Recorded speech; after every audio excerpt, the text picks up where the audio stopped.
I am Jen. I am in Artist Alley this weekend. I am a photographer and conceptual artist, and I'm also like a wedding photographer. That's a big specialty of mine.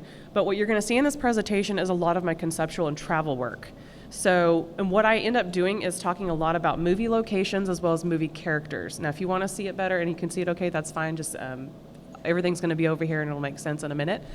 But yeah, so this is making art in the sacred spaces of cinema. And if you're a movie nerd, you understand that. So my name is Jen. I've already told you all that stuff. We're going to move fast. I honestly can't see this, so I have no idea what I wrote on this. Okay. But yeah, there's a lot about inspiring, but traveling and inspiration. Sometimes I travel to a location just because it's from a movie, right? We're going to get to some of those locations in the movies, but also I'm going to morph into this character representation that many of us cosplay. But have you ever thought about just making art with the character? That's kind of what I'm going for today. So I'm going to start really, really simple. This is a real location from a real movie called The Goonies. And even if you're not old enough to see The Goonies, some of us are. When it first came out, a bunch of kids going on a treasure hunt sounds like a blast. Well, if you didn't know this already, there's a location from Goonies that you can actually go visit. It's real. You don't have to worry about CGI and all the wonderful things that we have now. So I wanted to start simple with Cannon Beach, and this is called Haystack Rock, and this is a snippet of the movie still, so you can see what they were doing at the beach. So this is how my inspiration started, is I grabbed a model and I went all the way over to Haystack Rock in order to create with this giant rock. And that day the wind was blowing, and you'll see like the mist coming up from the waters. You'll see a lot of things color-wise that I changed on it, but really I was really enamored with the reflection on the water and the model dancing kind of in the wind. And you'll notice that when she's walking away from the wind, you can clearly see her hair is going one direction versus the other direction. And then this giant rock can seem really, really small when I kind of like zoomed in on her and had it as a backdrop. But this to me resembles just having that space where you're at Goonies, you're feeling like you're in the space with Goonies where they used to film this movie. Maybe there's movies that you love and you want to just kind of like go be in the space where they were. That's kind of what we're doing today. So, and also I took this a step further because I felt like, well, while I'm here in Oregon, I might as well go see a couple of other natural wonders.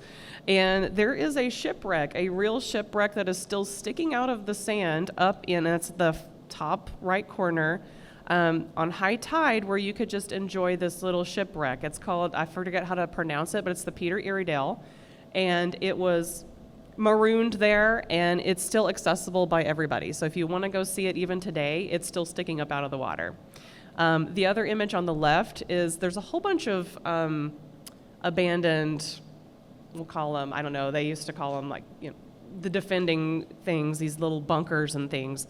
And I had the model crawl all the way down there. She was a willing model, but I had her crawl all the way down there in her bright red dress. And as I stood over the crevice to like take that photo, a lot of people ask me, well, did you Photoshop that? No, I did not. We made this in real life, which is amazing to experience that with somebody, especially a friend who maybe you just met.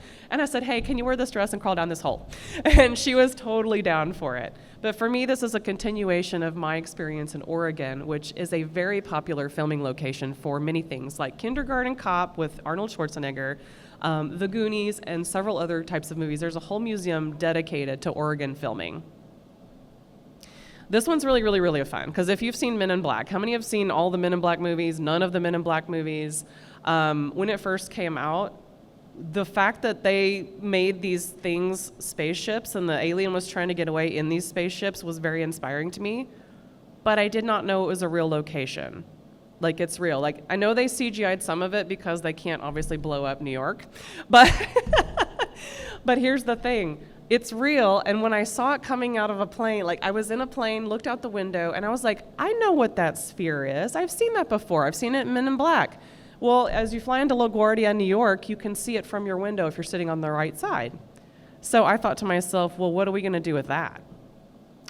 So I went and visited it in person. And it's called the Unisphere, and a lot of the marathon runners will actually run past this Unisphere during marathons, obviously.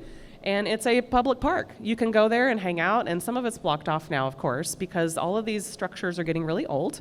But as you can see, it's like she's super tiny. That's how big the Unisphere is. And she's like, 5'5", right? And her bright red dress again. And then we had a courageous decision to crawl up in there. I do not recommend that. She said it's, smelled. And I was like, all right. These are a couple more pieces that I created with the Unisphere by itself. Had some fun with hair flips and again the bright red dress and different coloring inside Lightroom. So I had a lot of fun making these, and it's kind of like this blend of conceptual with fashion. So then I went a little deeper with we'll call it the discs, the alien ships. This is all blocked off. You cannot access it. So I kind of wish they could revive it, but I know it's probably unrevivable at this point. It is so old. But the World's Fair in that time was just, I'm a fan of the 1950s and 60s architecture, so it was very, very inspirational to me. But I wanted to do a shot with these two towers, and it's just, I had to go super, super, super low to the ground to get the one on the right because I was like, I have to be okay with this weird angle. And for me, it was fine. Like, I accept that as my art. I accept that as the experience. She had a great time. And then you have another version of her just kind of standing in front of them. But it's more difficult than you think to photograph these large items with a model. And I'm going to show you in a minute how large these items really are. If you can spot her in the middle of the stripes here, that's how gargantuan these structures are. I mean, it's so hard to photograph and like, oh yeah, there's a little person all the way down there at the bottom. And I really loved the fact that it was still red and white striped, so I inserted her in the middle of a white stripe, so she's kind of like adding to it, right? But all of this is at the World's Fair area in Queens, New York, and it's a real space that they used in Men in Black. And I thought it was fantastically amazing. So we're going to go into a little bit of Star Trek. I know I'm dating myself just a little bit, but I was a kid and used to watch these on reruns, and this is the stupidest fight scene you'll ever see. But if you're a film and movie nerd, you're going to know about Vasquez Rocks in California. They do so many filming things in that area of California that the list is endless about movies and productions and TV shows they film out there. It just so happened that I was tying it to my Star Trek roots. So these are stills from the actual episode, and then I'm going to show you what I did when I got there. So I got to experience a little bit of the cliffs, the weather, the gorgeousness. There was actually somebody shooting a music video when I showed up, and I was like, they must use this all the time. Imagine having to get permits for every single time you show up to do something at these places. So the funny part about this photo shoot is that I have her in a Gorn mask. That's the name of the alien. It's like a little a reptile thing. But she only has human arms. And so I was like, well, this is silly. But I felt like the nostalgia was more than enough for me to make the art. So I had my Star Trek, officer punching the Gorn head, and it was we had a lot of laughs. And eventually we just turned it around and just laughed. A lot of laughter on this. But the fact that it's a real, tying yourself from a movie that you love or a show that you love and a character that you love, and then going to the actual space that they're in, there's just something about that. This is more local to Dallas, Fort Worth, but if you've seen these they're called, I think they're Futuro homes. There's only a handful left. This one's been repainted now. But I thought that's a great space to explore more space alien ideas. So the left, you see the Orion girl. She is from the original Star Trek as well. And she's green all over. And my friend, she sat there for, I feel like it was at least 2 hours to get this green paint all over her body. And it was just beautifully done. It went so great with the spaceship.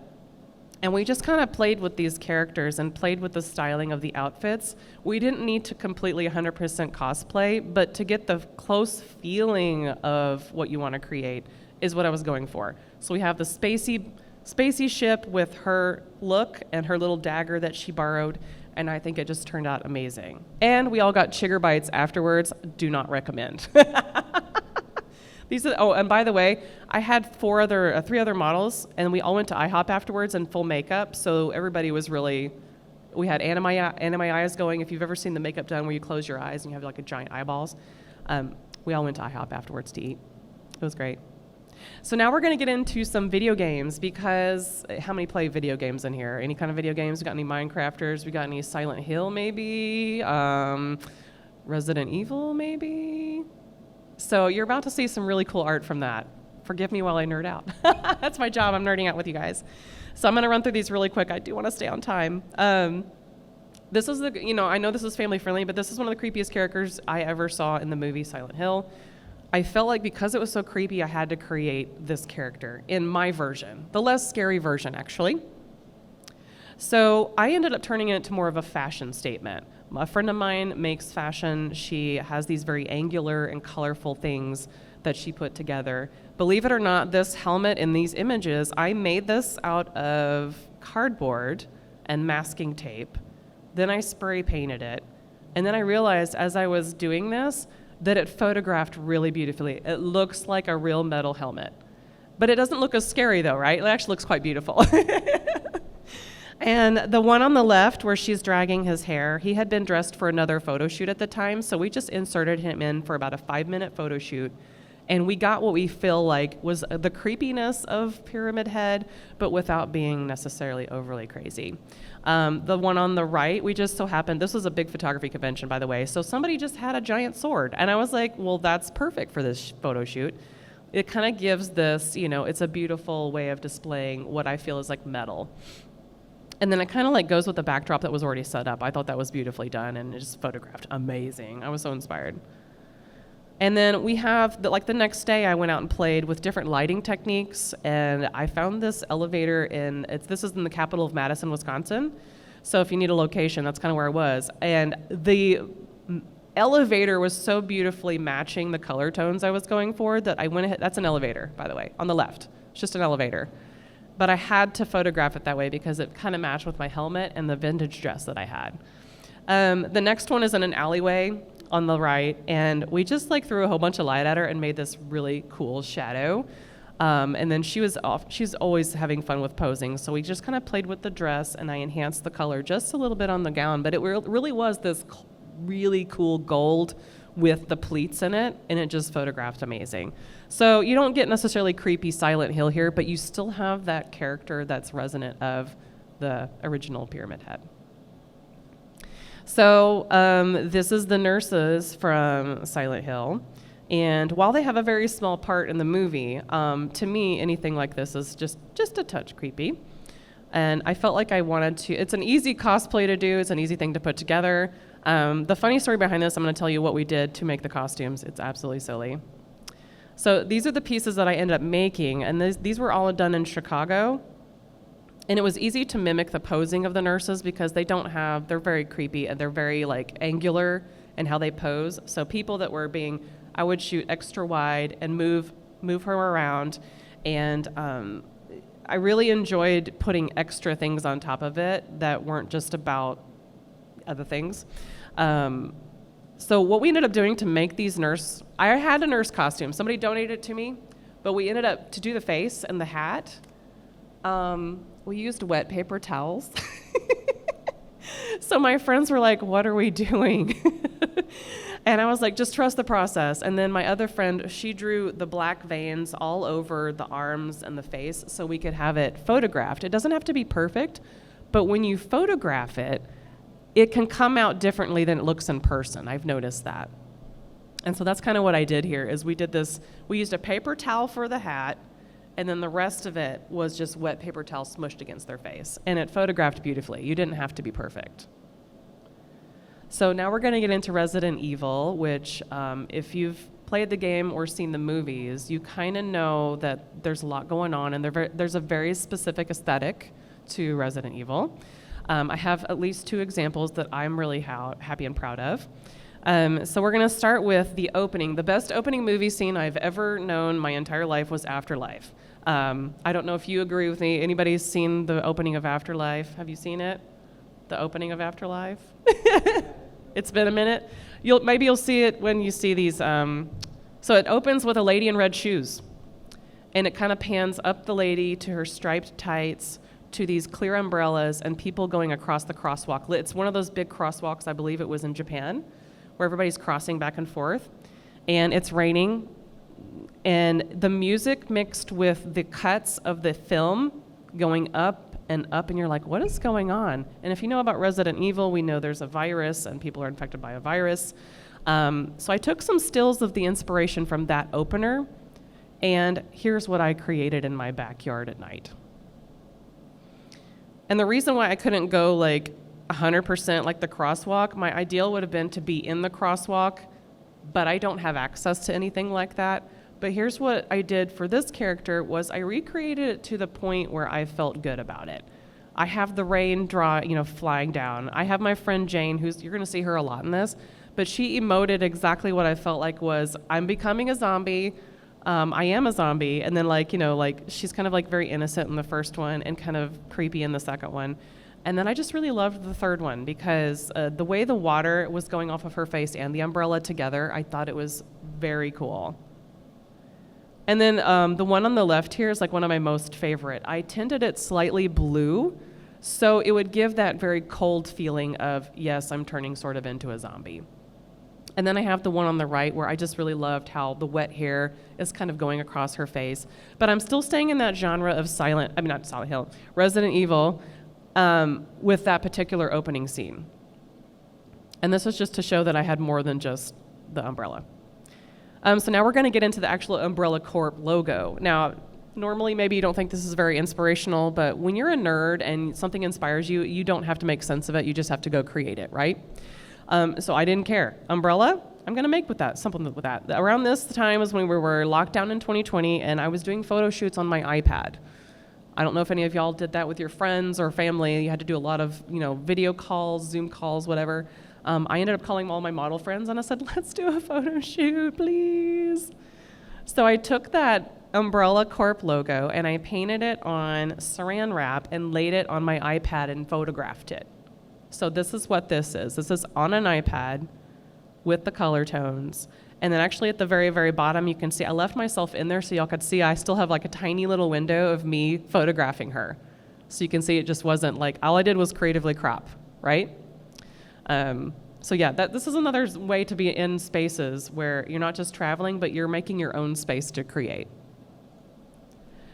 These are literally some of my most favorite images of these series. I love how the Umbrella Corp logo turned into something it wouldn't normally be. And anything that inspires you, you can turn it into something else. Exactly. So this one's I'm going to keep this one a little light since we have a lot of littles in here, obviously.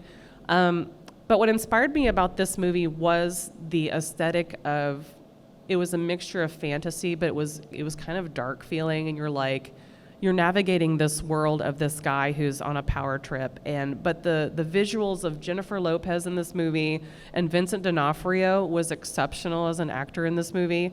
I took some of these ideas and I made art with it, and I was very happy with so far. There's still one more idea I haven't done yet, but I'm gonna sit on it for a while because I have to figure out how to pull it off in real life. I don't want to do it with CGI and lots of Photoshop. I'd like to actually be present in the moment with the model. So we're gonna get into it. No, we don't need that. There we go. So these are a couple of, actually 4 different looks that we pulled together. And this is kind of based on the King Stargher look. If you haven't seen the movie, don't worry about it. The fact that he was a king in his own world, we kind of played off of that in female form, not just male form. We played off the makeup, which I was very inspired by. Let me go back. This image right here on the right where he's staring at her on the stairs, he had the most amazing makeup on. And we recreated that makeup to kind of carry it through this photo shoot. So we have mixtures of props and things that we would mix and match on people to make things. We would put things upside down, we put things backwards, and all of a sudden we've got at least 4 different looks, and they had scale mail on, so we had a designer bring in and donate scale mail for us to wear. So it gives us this really cool fantasy world that we felt like King Stargher was living in. And this is just to continue that I kind of went off and did some really cool things. This is the interaction between them two in the movie. This space that we were working in was about as big as this table, like this one table here. And it was so tiny and her kids were asleep. So even if we were excited, we couldn't say anything because all of her kids were asleep. It was super fun. But all of these images, this whole series, ended up going into a magazine. It's in Chicago, a Chicago Haute Couture magazine. And they really heavily rely on fashion ideas and things that you can do. And if the movie The Cell is literally, it could be just a fashion movie. You could watch all the fashion, look at all the backdrops, all the characters that they've created, and make your own. And that's just me showing you that all these images made it into that magazine. It was super cool. And then I continued. Okay, so I continued. This is years later, right? So a few years later, me and my same friend who did the amazing makeup, I made this really homemade mask out of, anybody worked with Warbler before? Like, it's very unique and interesting, like a thermoplastic. So I made this mask and threw it together, and we're on the beaches of San Francisco on the left. And we kind of continued on with that mask. And now it's just the whole feel of the cell, the flow of the fabric, the color tones. I wanted to go vibrant with this. It's not necessarily dark. But we were recreating the Jennifer Lopez mask that she had on. The second one on the right side it's the actual recreation of this big field in the movie where he lands and gets inside the mind of the guy. And this is a very personal image for me because there's a tree coming out of this model's back, and it was a piece of me that felt like I had a lot of weight I was carrying in my life at the time. So I felt like the tree represented that heaviness on my back. And then I kind of superimposed them together to have her like hunched over walking through this field with a giant tree on her back. And that's still to me a remnant of the cell and had the aesthetic of the cell while also being very personal to me, right? And we can tell our personal stories not through other just characters, but we make up our own characters sometimes. You start with an idea and you keep morphing. This talk is also about starting with an idea and morphing into other things. This is what I did further along. After the pandemic, 21, 22, I met this girl who had her own mask, and she modeled that for me. She was also pregnant at the time, so she had this really cool, like, big, whimsical, flowy dress, and we threw it around a lot. The one in the middle, I had created this crown from that same time I did the pyramid head. It was like a mixture of that. So I had a really good time doing this stuff. It was so much fun, and amazing friends to help me out. And so this is a really simple one. So if anybody's an M. Night Shyamalan fan, he has a mixture of work, but sometimes you don't always get his work. For some reason, I felt like I needed to do The Village. Has anybody seen The Village? I know it's been a minute. He's done a lot of work. The Village has a very specific aesthetic to it where the people in the village are wearing yellow, and the other people that are supposed to be the scary monsters are wearing red. So they call that the bad color, which I thought was interesting because I just twisted it around to make it my own. So this is part of the actual movie inspiration. And I grabbed, the cloaks, the looks. They were a village kind of stuck in, like, not Amish times, but like Victorian times, like really off the grid. And I just love the aesthetic out of it. And it's like a psychological, you're a little, scared of a couple of things. So what a twist. They wore the bad color. So I took that idea of the village aesthetic and I started just playing around. Not only that, but their village was called Covington Woods, okay? Or they were in Covington Woods. I realized that there's a Covington, Washington. And I was like, you know what I'm gonna do? I'm going up to Washington I was working a wedding, and I said, there's a Covington, I have to find the woods. So I went into Covington, Washington, I found the woods, and I called this friend to be my model, and we kind of played off the bad color a little bit. She's wearing a red cloak, and I got some nature and put some nature in her face and played with that. And it was just kind of like this really raw kind of a photo shoot with her. And I enjoyed it because it gave me just enough of the movie to really be excited about. This is just a couple more images of that. I actually threw a whole bunch of, or maybe she did. I don't know. When you're working with a model and you're a photographer, you're like, should I throw the things or should you throw the things? Like, we threw a whole bunch of leaves. I know it's probably hard to see, but on the left, we have a whole bunch of confetti across her face. And then the one on the right is just letting the sunlight really let that red glow. And I think it was really cool. I think we nailed the aesthetic of what we were going for in the forest. But it doesn't stop there because guess what? There's a Covington, Kentucky. I just so happened to be going to a little convention in Ohio, which is across the street from Kentucky, basically. And I said, hey, my friend from Indiana, can you come meet me in Covington Woods? So this is the second time I'm in Covington Woods under the village, and I had her be the monster this time, just a different tone on the image, but still very foresty, but I'm in a different location with the same vibe, right? So, and then the other one on the right, that is completely sunlight lit. That is not even really changed at all. There's not really a lot of Photoshop or changes. The sun actually was illuminating her with this little pocket of light. And anytime I can find that again, I set a model in there. I'm like, we're going to shoot until I feel like I can't create anymore, because it's such a beautiful light. If you can, like, this is all natural sunlight and how it came out. So the one on the left, everybody kept saying, well, it's Little Red Riding Hood. And I was like, no, it's Those We Don't Speak Of. That's what it's called in the movie, is the characters are called Those We Don't Speak Of. And then the one on the right, once we got down the mountain a little bit, we kind of played with the trees and the branches and things like that. Again, Covington, Kentucky, Covington Woods. And this is me just taking that theme wherever I would travel. I know we started off talking about actual movie locations, and now I'm kind of like taking the movie with me wherever I go. So I'm recreating it. This isn't anything Covington related at all, but I took the cape and I talked to the model about the concept, and we just talked about kind of like having this thread of this red cape for the village. And this one is more local to Dallas. I just changed a lot of the different things. I kept the red cloak, different model. She's literally, I think this was towards the fall, but I just kind of enhanced that fall look where she's, kind of hanging out in the grass and just kind of like chilling. Because part of the reason the village worked for me is the main character was blind. She couldn't see anything. So she's going through the woods alone blind. That's pretty crazy. So if anybody is a fan of dark, this is going to be a really fun one. That's a real thing that happened recently. It's a German show. It's dubbed. It's an interesting time travel kind of a show. But the aesthetic of this was always like this bright yellow slicker rain jacket with this random hole that they keep going into, and all of a sudden they're in a different time. And I'm like, what is going on? Why did they open the door? What's going on? So this is the character that it was inspired by, and then this is what I did with it. So the first one on the left, I had a beautiful a yellow raincoat that somebody had brought to the photo shoot. And we had these beautiful woods, but I had no tunnel. And I was like, well, I guess I'll just have to make one. So this one I tried to Photoshop a tunnel that was kind of like saran wrap, and it's okay. It's not the best. But I wanted to give that aesthetic of the show where they're time traveling somewhere, we just don't know where. It's an opening. On the right side, when I was traveling to the UK for a photography convention, somebody was walking, because we do that when we're artists. We walk, we look for inspiration. And somebody found this tunnel. And I was like, are you kidding me? That's a dark tunnel if I ever saw one. So this photograph here is little to no Photoshop at all. That's how the tunnel looked. But also when she leaned her head forward, it looked like she doesn't have a head.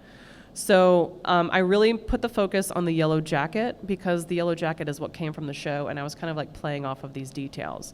So I'm so happy that I got to have like my own little tunnel to play with. We all had a blast with that. It was so great. So my final thoughts, I was going really, really quickly because I wanted to leave a little bit of room for chitter chatter if we want. But my final thoughts is literally like, let's create anytime we want. Create with any character, create with any location. And for me, I don't apologize anymore for stupid or weird ideas. I think it's good to lean into them no matter what age you are. I did career day recently for my daughter's school, and there's a lot of amazing artists right now that are coming up. They're drawing, they're creative, and I think what's important is that no matter what happens in our world right now, you can always go back to art. Nobody can take that away from you. It's very important to create. Let's see, what else did I say?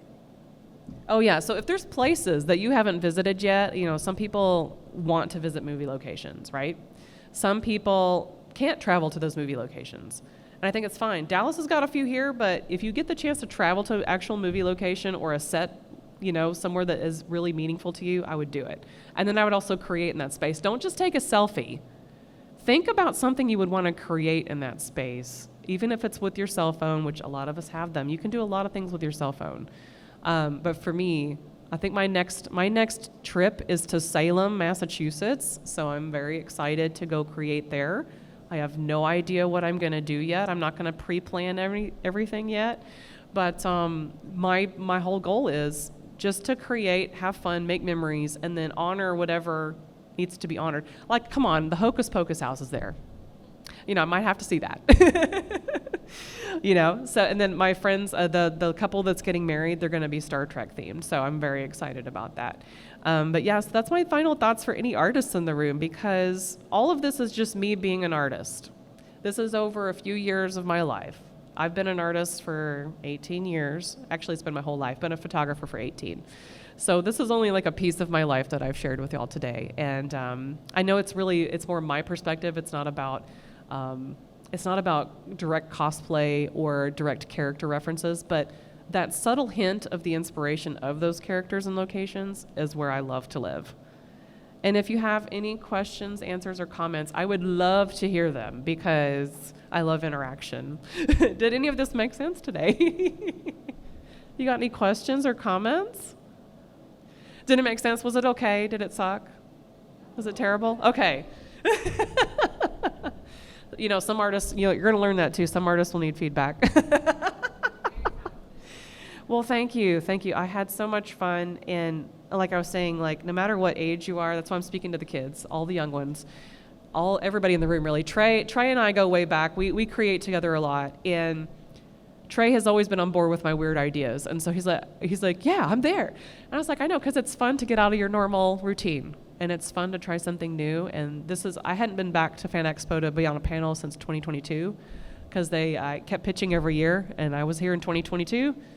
But I got to come back this year, so I'm excited to share that little piece of me with you. Last time it was talking about when nerds get married, which was so fun. Talk about cosplay weddings, that's fun. All right, well, I'm an artist alley for the rest of the day. If y'all want to come say hi, come see some more of my art. Thank you. Yay. I appreciate it. Thank you for coming.